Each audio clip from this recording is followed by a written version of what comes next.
నమస్కారం ప్రవాహ మీడియాకి స్వాగతం. హెడ్లైన్ చూద్దాం.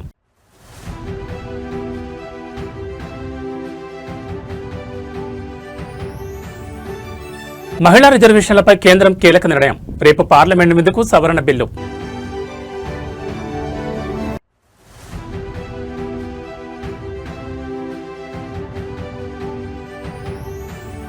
నేడు ఇండియా కూటమి నేతల కీలక భేటీ.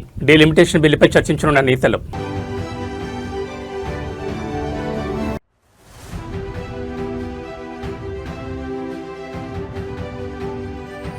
గ్రామాల్లోనూ అన్నా పిలుపు.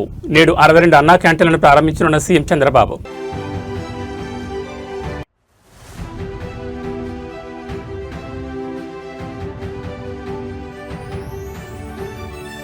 టీడీపీలో నూతన శకం. జాతీయ వర్కింగ్ ప్రెసిడెంట్గా నారా లోకేష్.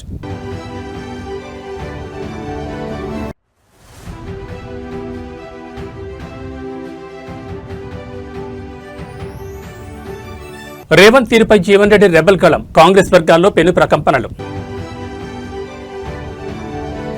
ఇక డీటెయిల్స్ చూస్తే దేశ రాజకీయాల్లో మహిళల భాగస్వామ్యాన్ని మరింత పటిష్టం చేసే దిశగా కేంద్ర ప్రభుత్వం కీలక అడుగు వేయనుంది. రేపు పార్లమెంట్ వేదికగా మహిళా రిజర్వేషన్ చట్ట సవరణ బిల్లును సభ ముందుకు తీసుకురావాలని ప్రభుత్వం నిర్ణయించింది. ఇప్పటికే ఆమోదం పొందిన మహిళా రిజర్వేషన్ చట్టంలోని కొన్ని సాంకేతిక అంశాలు మరియు అమలు ప్రక్రియకు సంబంధించిన కీలక సవరణలను ఈ బిల్లులో ప్రతిపాదించనున్నట్లు సమాచారం. చట్టసభల్లో మహిళలకు కేటాయించిన 33% కోటా అమలును వేగవంతం చేయడం, నియోజకవర్గాల పునర్విభజన మరియు జనాభా గణనతో దీనికి ఉన్న అనుసంధానంపై ఈ సవరణలు స్పష్టతిచ్చే అవకాశం ఉంది. ఈ బిల్లు పార్లమెంట్ ముందుకు వస్తున్న నేపథ్యంలో అటు అధికార పక్షం ఇటు విపక్షాలు తమ వ్యూహాలను సిద్ధం చేసుకున్నాయి. ఈ సవరణల ద్వారా మహిళా సాధికారతకు మరింత బలం చేకూరుతుందని, చారిత్రాత్మక నిర్ణయం దిశగా అడుగులు వేస్తున్నామని కేంద్ర వర్గాలు పేర్కొంటున్నాయి. రిజర్వేషన్ అమల్లో జాప్యం జరగకుండా తక్షణమే అమలు చేయాలని మరియు ఓబీసీ మహిళలకు ఉపకోటా కల్పించాలనే డిమాండ్ను విపక్షాలు మరోసారి లేవనెత్తే అవకాశం కనిపిస్తోంది. ఒకవేళ ఈ సవరణ బిల్లు ఉభయ సభల ఆమోదం పొందితే రానున్న ఎన్నికల నాటికి మహిళా రిజర్వేషన్ల అమలులో ఉన్న అడ్డంకులు తొలగిపోయే అవకాశం ఉంది. దేశవ్యాప్తంగా మహిళా లోకం ఈ బిల్లులోని ముసాయిదా అంశాల కోసం ఆసక్తిగా ఎదురుచూస్తోంది. కేంద్ర ప్రభుత్వం రేపు పార్లమెంట్లో డీలిమిటేషన్ బిల్లు ప్రవేశపెట్టనున్న నేపథ్యంలో జాతీయ రాజకీయాలు ఒక్కసారిగా వేడెక్కాయి. కేంద్రం నుంచి అధికారిక ఎజెండా వెలువడడంతో దీన్ని ఎదుర్కొనేందుకు ఇండియా కూటమి సిద్ధమవుతోంది. ఈ కీలక అంశంపై చర్చించేందుకు నేడు మధ్యాహ్నం 3 గంటలకు ఏఐసీసీ అధ్యక్షుడు మల్లికార్జున్ ఖర్గే నివాసంలో కూటమి నేతలు సమావేశం కానున్నారు. నియోజకవర్గాల పునర్విభజన వల్ల దక్షిణాది రాష్ట్రాలకు జరిగే నష్టం, రాజకీయ పరిణామాలపై ఈ భేటీలో ప్రధానంగా చర్చించనున్నారు. తెలంగాణ ముఖ్యమంత్రి రేవంత్ రెడ్డి నేడు ఢిల్లీ పర్యటనకు వెళ్తున్నారు. ఇండియా కూటమి సమావేశంలో పాల్గొనడంతో పాటు రాష్ట్ర ప్రయోజనాల లక్ష్యంగా ఆయన పావులు కదుపుతున్నారు. ముఖ్యంగా నియోజకవర్గాల విభజన విషయంలో హైబ్రిడ్ మోడల్ను తెరపైకి తీస్తున్న సీఎం రేవంత్ దీనికి జాతీయ నేతల మద్దతు కూడగట్టే ప్రయత్నం చేయనున్నారు. ఈ పర్యటనలో భాగంగా పలువురు కేంద్ర మంత్రులను కూడా కలిసి రాష్ట్రానికి రావాల్సిన నిధులు, పెండింగ్ ప్రాజెక్టుల గురించి చర్చించే అవకాశం ఉంది. కేంద్రం ప్రవేశపెట్టబోయే బిల్లుపై కాంగ్రెస్ అధిష్టానంతో కలిసి ఉమ్మడి వ్యూహాన్ని ఖరారు చేయడం ఈ పర్యటనలో అత్యంత కీలకం కానుంది.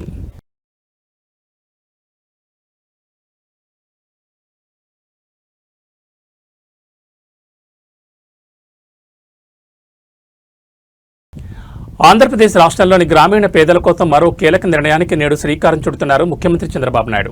అమరావతితో పాటు రాష్ట్ర వ్యాప్తంగా గ్రామీణ ప్రాంతాల్లో ఏర్పాటు చేసిన 62 అన్నా క్యాంటీన్లను సీఎం చంద్రబాబు నేడు వర్చువల్ విధానంలో ప్రారంభించనున్నారు. పేదలకు తక్కువ ధరలో నాణ్యమైన భోజనం అందించాలనే లక్ష్యంతో ఈ అన్నా క్యాంటీన్లను ప్రభుత్వం అందుబాటులోకి తీసుకొచ్చిన విషయం తెలిసిందే. కాగా ఇప్పటివరకు సిటీలు, పట్టణాలకు పరిమితమైన ఈ అన్నా క్యాంటీన్లు ఇప్పుడు గ్రామాల్లో కూడా అందుబాటులోకి వస్తున్నాయి. ఇవాళ సీఎం చంద్రబాబు అమరావతికి చేరుకోనున్నారు. అనంతరం అక్కడ అన్నా క్యాంటీన్ను సందర్శించి పేదలతో కలిసి భోజనం చేయనున్నారు. ఈ కార్యక్రమం ద్వారా ప్రజలతో మమేకమవుతూ సంక్షేమ పథకాల అమలుపై ప్రభుత్వం కట్టుబడి ఉందని సందేశం ఇవ్వనున్నారు. టెంపుల్ టౌన్ అమరావతిలో అన్నా క్యాంటీన్ ప్రారంభోత్సవం కోసం ముఖ్యమంత్రి వర్యులు చంద్రబాబు నాయుడు గారు విచ్చేస్తున్నారు. దాదాపు రాష్ట్రంలోని 60 అన్నా క్యాంటీన్లని ఓపెనింగ్ చేయడం కోసం మా యొక్క అమరావతిని ఎంచుకోవడం మేము చాలా సంతోషంగా భావిస్తున్నాను. ప్రతిరోజు కూడా ఎంతో మందికి అన్నం పెట్టే ఈ అన్నా క్యాంటీన్లు అన్ని మండల కేంద్రాల్లో కూడా ఒక క్యాంటీన్ ఇవ్వమని మా నాయకుడిని అడిగి నేను తెచ్చుకునే విధంగా నేను ప్రయత్నం చేస్తాను. ఈ సందర్భంగా నేను తెలియజేస్తాను. తెలుగుదేశం పార్టీని రాబోయే 2029 ఎన్నికలకు సమరోత్సాహంతో సిద్ధం చేసే క్రమంలో అధినేత నారా చంద్రబాబు నాయుడు విప్లవాత్మక నిర్ణయాలు తీసుకున్నారు. పార్టీ జాతీయ, రాష్ట్ర కమిటీలను ప్రకటిస్తూ విధేయత, కష్టపడే తత్వానికి పెద్దపీట వేశారు. పార్టీలో నూతన నాయకత్వాన్ని ప్రోత్సహించే దిశగా మంత్రి నారా లోకేష్ను జాతీయ వర్కింగ్ ప్రెసిడెంట్గా నియమించారు. ఇక ఆంధ్రప్రదేశ్ రాష్ట్ర అధ్యక్షుడిగా పల్లా శ్రీనివాసరావును కొనసాగిస్తూ పార్టీ పట్ల ఆయనకున్న అంకిత భావాన్ని గుర్తించారు. ఈ నూతన కార్యవర్గంలో చంద్రబాబు నాయుడు సామాజిక సమీకరణాలకు అత్యంత ప్రాధాన్యతనిచ్చారు. మొత్తం 185 మందితో కూడిన రాష్ట్ర కమిటీలో 122 స్థానాలకు బడుగు, బడుగు బలహీన వర్గాలు కేటాయించి సామాజిక విప్లవానికి తెరలేపారు. ఇందులో బీసీలకు 77, ఎస్సీలకు 25, ఎస్టీలకు 7 మరియు మైనార్టీలకు 13 స్థానాలు కల్పించారు. శాతాల వారీగా చూస్తే బీసీలకు 40%, ఎస్సీలకు 25% చొప్పున ప్రాతినిధ్యం లభించింది. 2029 ఎన్నికలను దృష్టిలో పెట్టుకుని భవిష్యత్తులో రాబోయే నియోజకవర్గాల పునర్వ్యవస్థీకరణ మరియు 33% మహిళా రిజర్వేషన్లను పరిగణలోకి తీసుకుని మహిళలకు పెద్దపీట వేస్తారు. రాష్ట్ర కమిటీలో ఏకంగా 50 మంది మహిళలకు చోటు కల్పించడం విశేషం. పార్టీ చరిత్రలో ఎన్నడూ లేని విధంగా కింది స్థాయి కార్యకర్తలకు అత్యున్నత గౌరవం దక్కింది. పార్టీ నిర్ణాయక మండలి అయిన పొలిట్ బ్యూరోలో సామాన్య కార్యకర్తలను నియమించి చంద్రబాబు అందరినీ ఆశ్చర్యపరిచారు. ఓ మండల పార్టీ అధ్యక్షురాలని నేరుగా పొలిట్ బ్యూరోలోకి తీసుకోవడం ద్వారా పార్టీ కోసం కష్టపడే వారికి అవకాశం ఇవ్వద్దని నిరూపించారు. 29 మందితో పొలిట్ బ్యూరో, 31 మందితో జాతీయ కమిటీని కూర్చారు. జాతీయ కమిటీలో 3 ప్రధాన కార్యదర్శులు, 18 మంది ఉపాధ్యక్షులు మరియు 10 మంది అధికార ప్రతినిధులకు అవకాశం కల్పించారు. మొత్తంగా పార్టీ యంత్రాంగాన్ని కొత్త పుంతలు తొక్కించేలా ఈ నియామకాలు జరిగాయి. రాష్ట్ర కమిటీలో 7 ప్రధాన కార్యదర్శులు, 16 మంది ఉపాధ్యక్షులు, 14 మంది అధికార ప్రతినిధులు, 10 మంది జోనల్ కోఆర్డినేటర్లను నియమించారు. వీటితో పాటు నాలెడ్జ్ కమిటీ, హెచ్ఆర్డీ కమిటీలో కూడా నియామకాలు పూర్తి చేశారు. సీనియర్ల అనుభవాన్ని, యువత ఉత్సాహాన్ని సమతుల్యం చేస్తూ రూపొందించిన ఈ కమిటీలు రాబోయే రోజుల్లో పార్టీని మరింత బలోపేతం చేస్తాయని రాజకీయ విశ్లేషకులు భావిస్తున్నారు. ఒక్క పార్టీ మినహా టీమ్ 11 పార్టీ, ఆ ఒక్క పార్టీ మినహా అన్ని పార్టీలు కలిసికట్టుగా, ఇటు భారతీయ జనతా పార్టీ ఎన్డీఏలో ఉన్నా కానీ భారతీయ జనతా పార్టీ, జనసేన అయి ఉండొచ్చు, జేడీయూ అయి ఉండొచ్చు, అటు పక్కన కాంగ్రెస్, టీఎంసీ, ఆప్, ఎస్పీ అందరూ కూడా ముఖ కంఠంతో ఎస్ ఆంధ్ర రాష్ట్రానికి శాశ్వత రాజధాని అమరావతి అని వాళ్ళు మాట్లాడతాం. ఈరోజు కూడా నాకు వచ్చిన సమాచారం మేరకు కరెక్ట్గా 11 పార్టీలు మాట్లాడింది.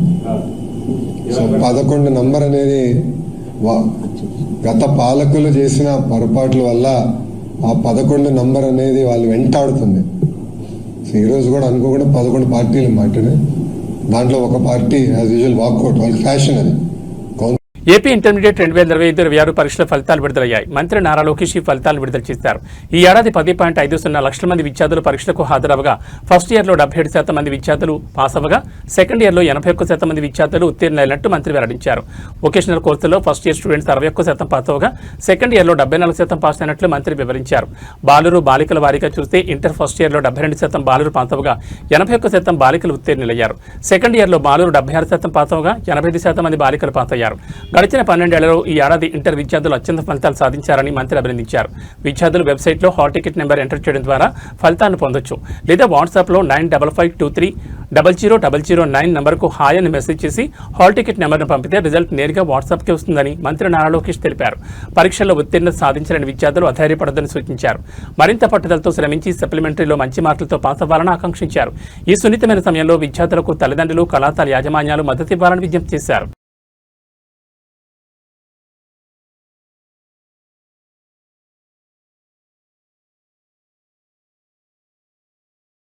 కాంగ్రెస్ పార్టీ అనేది ఇప్పుడు రేవంత్ రెడ్డి ప్రైవేట్ లిమిటెడ్ కంపెనీగా మారింది. పార్టీని ఆయన క్రమక్రమంగా ఖతం చేస్తున్నాడంటూ జీవన్ రెడ్డి ఘాటు వ్యాఖ్యలు చేశారు.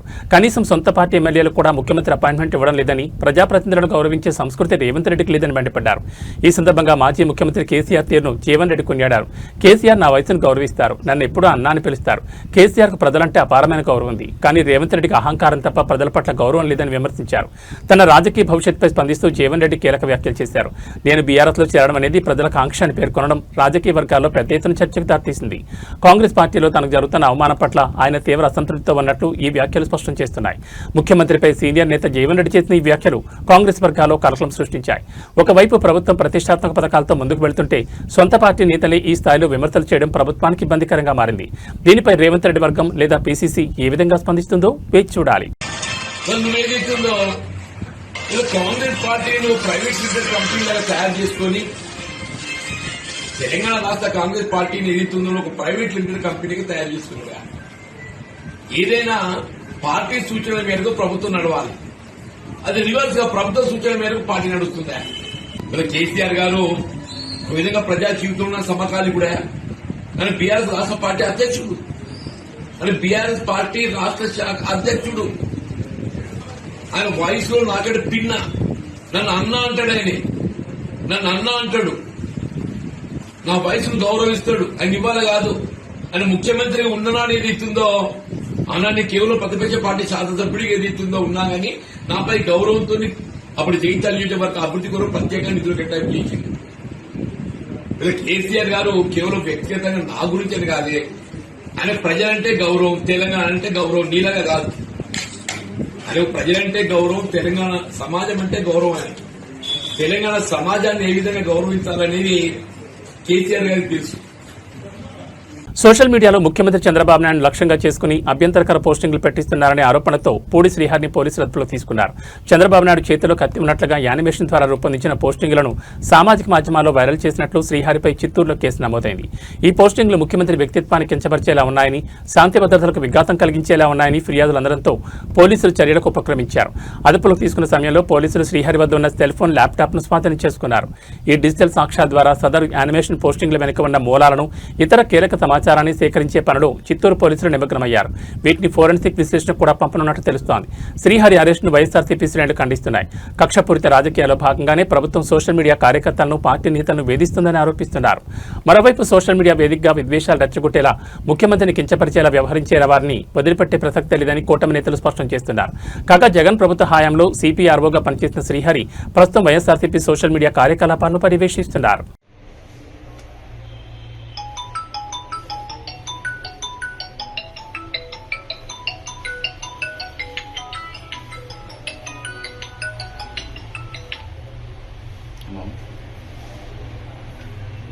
ఫుటేజ్ చూస్తున్నాం, చూపిస్తాను.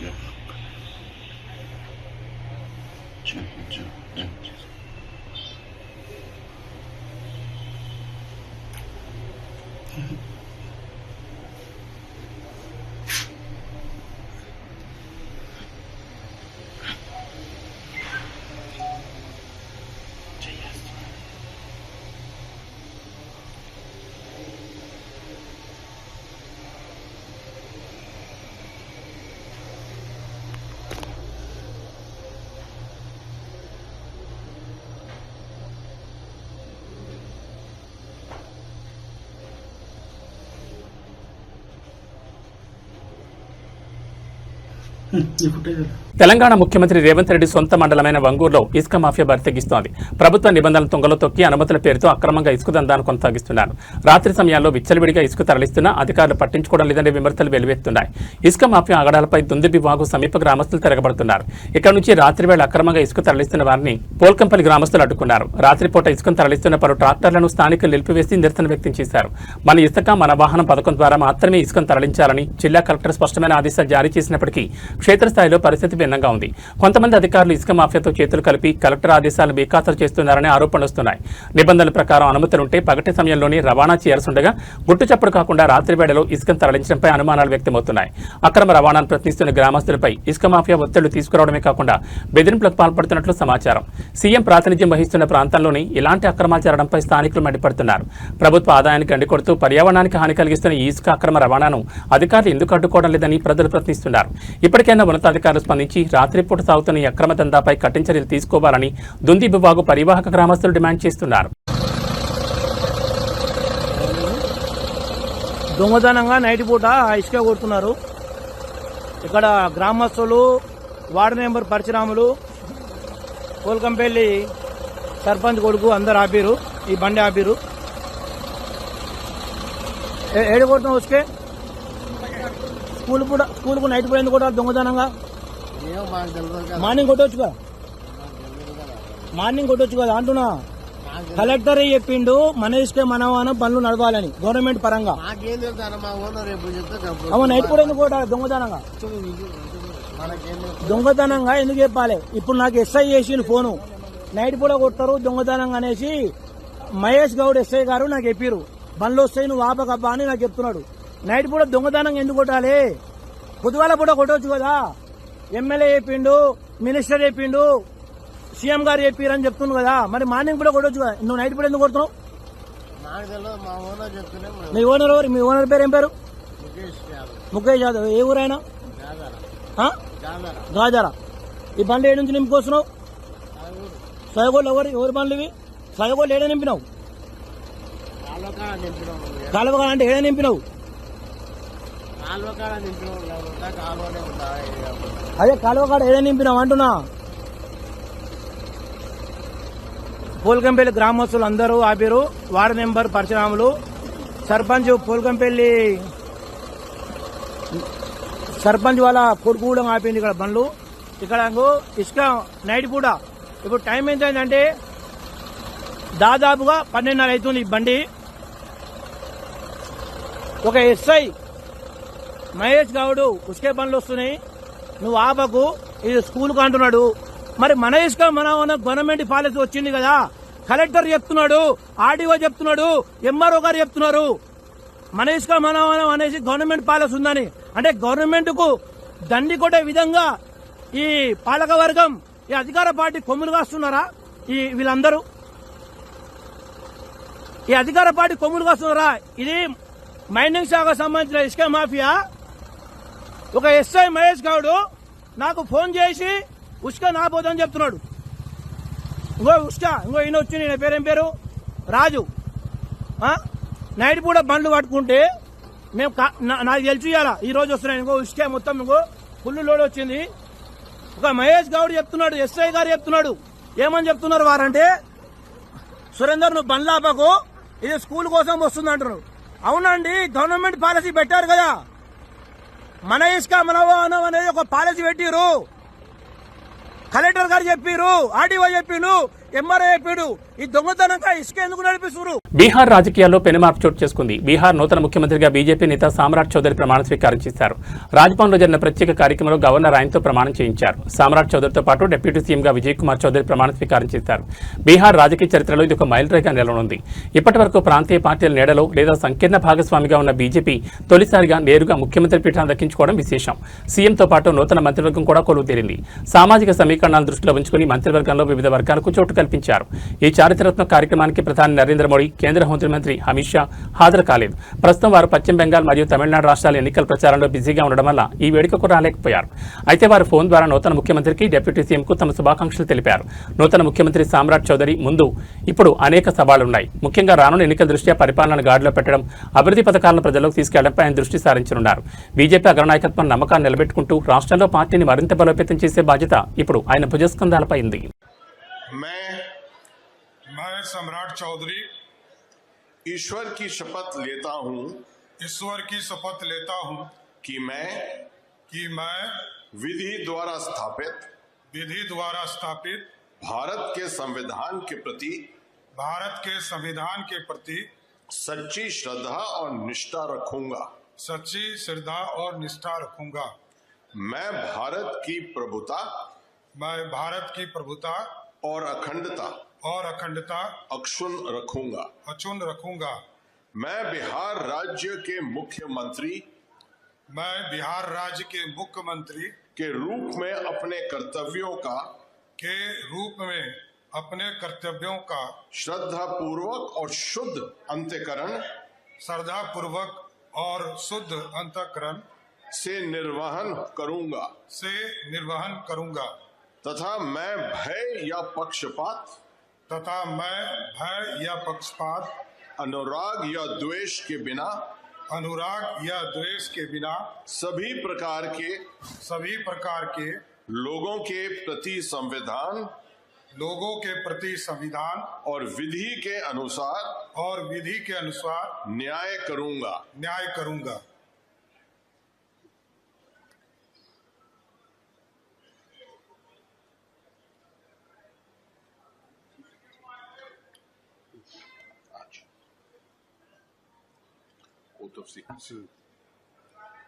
Oath of secrecy. मैं सम्राट चौधरी ईश्वर की शपथ लेता हूँ कि जो विषय बिहार राज्य के मुख्यमंत्री के रूप में मेरे विचार के लिए लाया जाएगा अथवा मुझे ज्ञात होगा उसे किसी व्यक्ति या व्यक्तियों को तब के सिवाय जबकि ऐसे मुख्यमंत्री के रूप में अपने कर्तव्यों के समायक निर्वहन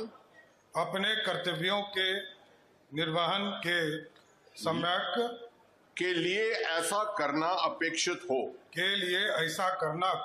हो। मैं प्रत्यक्ष अथवा अप्रत्यक्ष रूप से संसूचित या प्रकट नहीं करूंगा।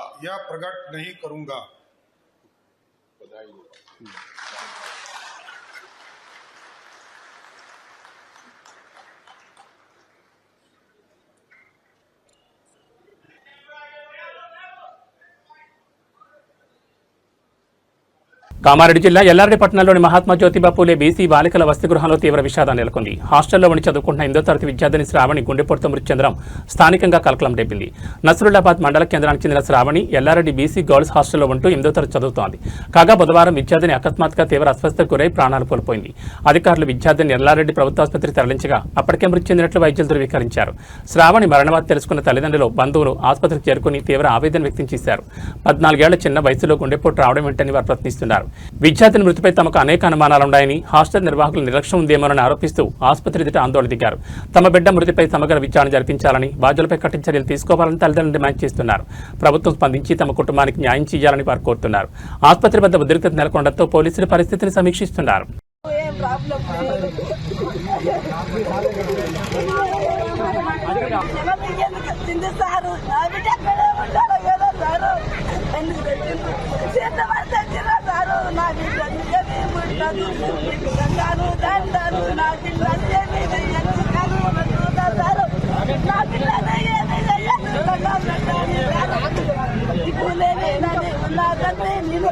హైదరాబాద్లోని ఔటర్ రింగ్ రోడ్పై ఘోర రోడ్డు ప్రమాదం జరిగింది. చెట్లకు నీడిపోస్తున్న ట్యాంకర్ ఢీకొని తండ్రి 2.5 ఏళ్ల కుమారుడు దుర్మరణం చెందారు. హనుమకొండకు చెందిన కాటంగూరి వేదప్రకాష్ రెడ్డి బెంగళూరులో సాఫ్ట్వేర్ ఇంజనీర్గా పనిచేస్తున్నాడు. ఆదివారం హనుమకొండలో దేవుడి పండుగ ఉండడంతో కుటుంబంతో కలిసి తన కారులో బెంగళూరు నుంచి వచ్చాడు. మంగళవారం భార్య హిమబిందు, 2.5 ఏళ్ల కొడుకు అర్జున్తో పాటు కజన్ దుర్గాప్రసాద్, అతని భార్య శ్రీజతో కలిసి తన కారులో బెంగళూరు బయలుదేరాడు.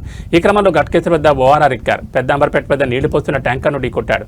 దీంతో కారు ముందు భాగం రుచినుచ్చాయింది. ఈ ప్రమాదంలో ముందు కూర్చున్న వేదప్రకాష్, అతని కొడుకు అర్జున్ అక్కడికక్కడ దుర్మరణం చెందారు. మిగిలిన ముగ్గురు తీవ్రంగా గాయపడ్డారు. ప్రమాదం గురించి సమాచారం అందుకున్న పోలీసులు ఘటనా స్థలాన్ని చేరుకుని సహాయక చర్యలు చేపట్టారు. క్షతగాత్రులను ఆసుపత్రికి తరలించారు. కాగా మిగతా ముగ్గురు పరిస్థితి కూడా విషమంగానే ఉందని పోలీసులు చెబుతున్నారు.